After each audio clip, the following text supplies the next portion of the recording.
What's up, AP Psych? Welcome back. This is the beginning of our Unit 6 topic, which is learning. We're going to be discussing several different types of learning. We'll start with classical conditioning today. Then we'll do operant conditioning, as well as observational learning and all the theories and aspects behind them. Before we can get into classical conditioning, we need to discuss what learning actually is. Learning is a relatively permanent change in an organism's behavior due to experience. Okay, so there's a few key things in here that you're going to want to write down or star. It's a permanent change in behavior. Okay? If this does not occur, if there's not a permanent change, learning hasn't happened. Okay, so that's a key part you're going to want to remember. Permanent change in behavior due to some type of experience. That's truly learning, regardless of if it's classical conditioning, operant conditioning, or observational learning. It has to produce a permanent change in that organism's behavior. So first up, how do we learn? We learn by something called association. Our minds naturally connect events that occur in sequence. So as we experience things, as we grow, we understand that, these things are occurring together. We're making associations between stimuli or associations between rewards and punishments or associations between actions and outcomes. And that's how we learn. We learn through association. And that idea goes all the way back to the philosopher Aristotle.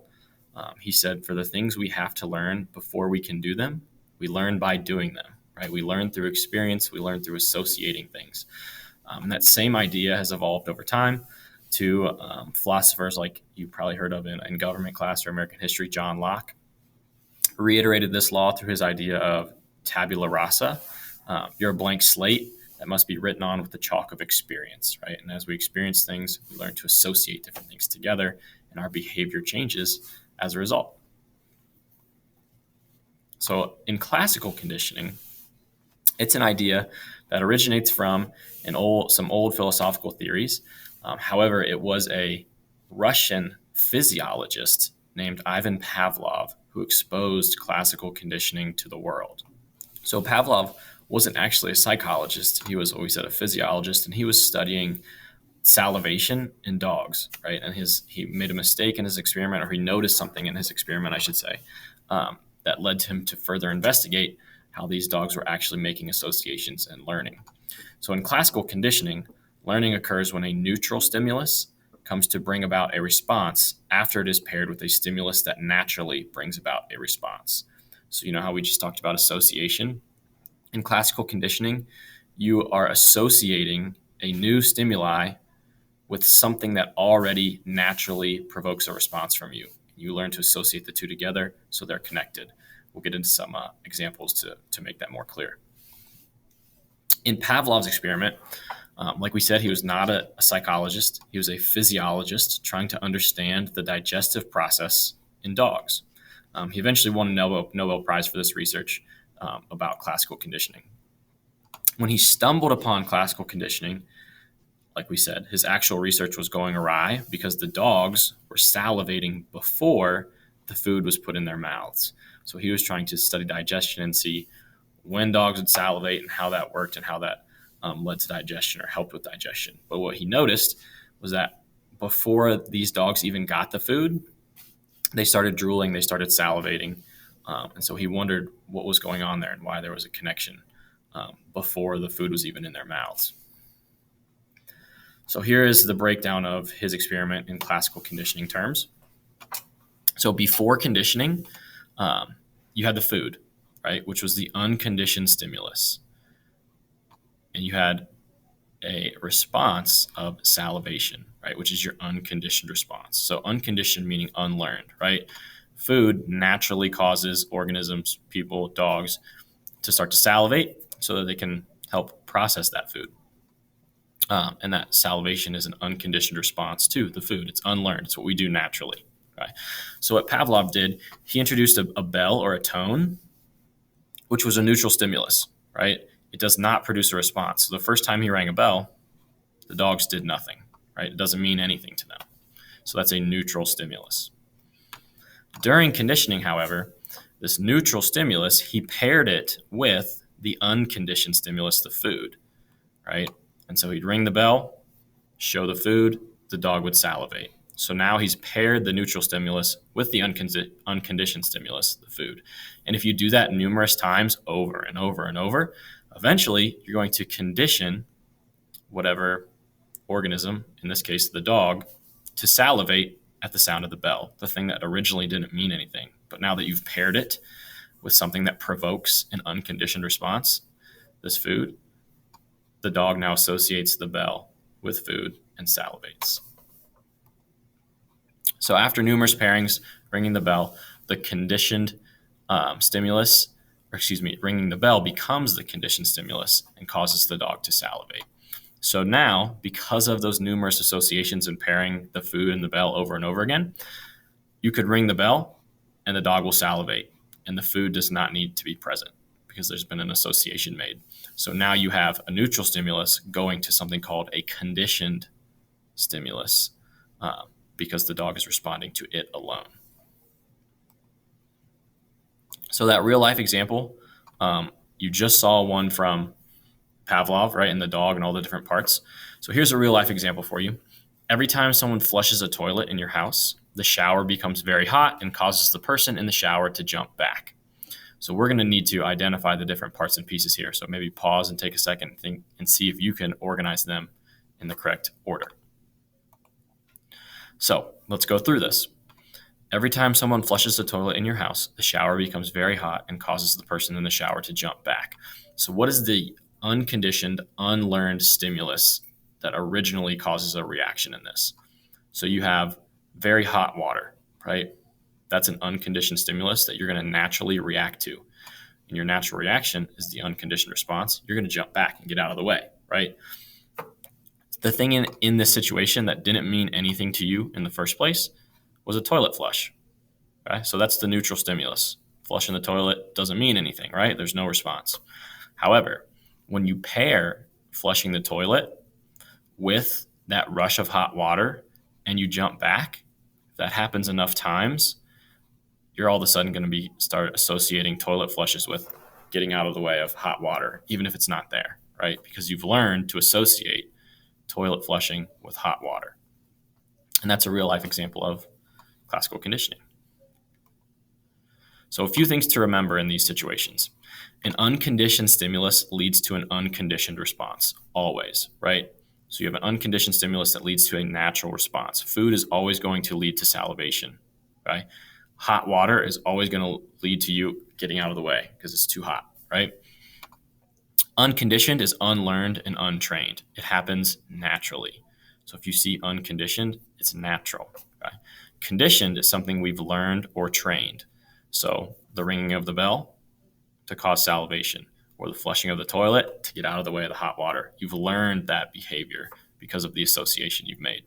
So during conditioning, a previously neutral stimulus, the bell or the toilet flush, is transformed into the conditioned stimulus, right, or the learned stimulus. The unconditioned response and the conditioned response are similar, usually the same thing. Okay, so when the food was presented to the dog, he salivated, right? Once the bell has been conditioned, when the bell's rung, the dog salivates. So your conditioned response and your unconditioned response are generally the same thing. Your stimulus, just a thing, and your response is your reaction to it. Okay, so those are some things to keep in mind with classical conditioning. Other examples of classical conditioning, the bell ringing to end class, right? Originally, that didn't mean anything, right? Time, until they introduced bells into the classroom, it was like, hey, time's up. It's time to leave. Let's stand up and go. But now we've paired the bell with the end of class. Now that bell signals, all right, we're classically conditioned. Must be time to leave.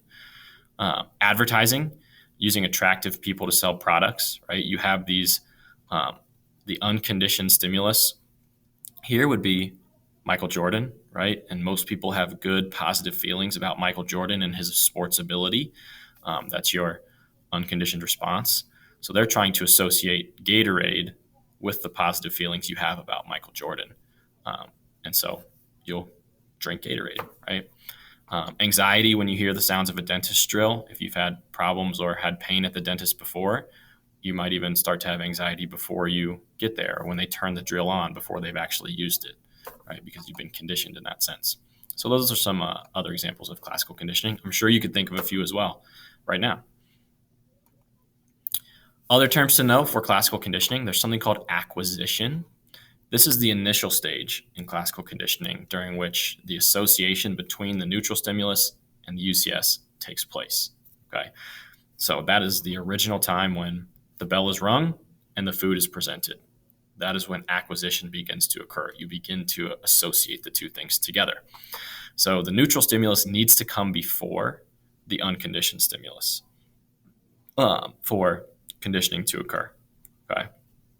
The time between the two stimuli should be about half a second. Write that down. Take a note of that. Almost in most cases, almost all cases, except a few with humans, you need to produce the neutral stimulus just right before the unconditioned stimulus. Okay, it can't come 5, 10, 15 minutes later because the association isn't very strong. But if you present it about a half second before, seems to be the most effective time frame. The unconditioned stimulus, the association happens faster and it's stronger, and that's acquisition. Right. Another term here is extinction. When the unconditioned stimulus is no longer paired with the conditioned stimulus, the conditioned response diminishes. Okay. So if Pavlov sounded the bell and did not present the food, what's eventually going to happen, right? So acquisition's occurring here. They're pairing the two together, food, bell, bell, food, bell, food, bell, food, bell, food, right? And then maybe here he starts just going bell, bell, bell. And if he continues that, bell, bell, bell, bell, the association is going to get weaker and weaker, right? And eventually become something we call extinct, right? Because there's no longer an association being made. And while it did stick around for a little bit, if it continues in that way, you'll no longer associate the two together, and the dog will no longer salivate at the sound of a bell. Okay? Or, for example, if you fix your bathroom and the toilet flush doesn't cause hot water enough times, right, you're going to stop associating the toilet flush with the rush of hot water. Another term, spontaneous recovery. After a rest period, an extinguished conditioned response suddenly returns when the conditioned stimulus is presented.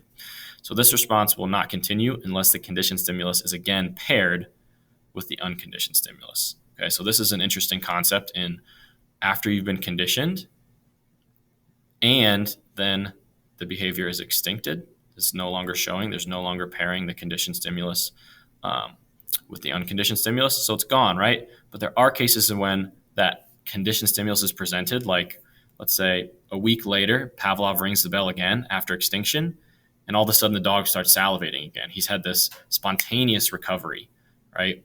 And they'll have to extinct it again by only ringing the bell with no food, right? So that's an interesting concept where your association can spontaneously come back and you can have the same reaction that you did when you had made the association.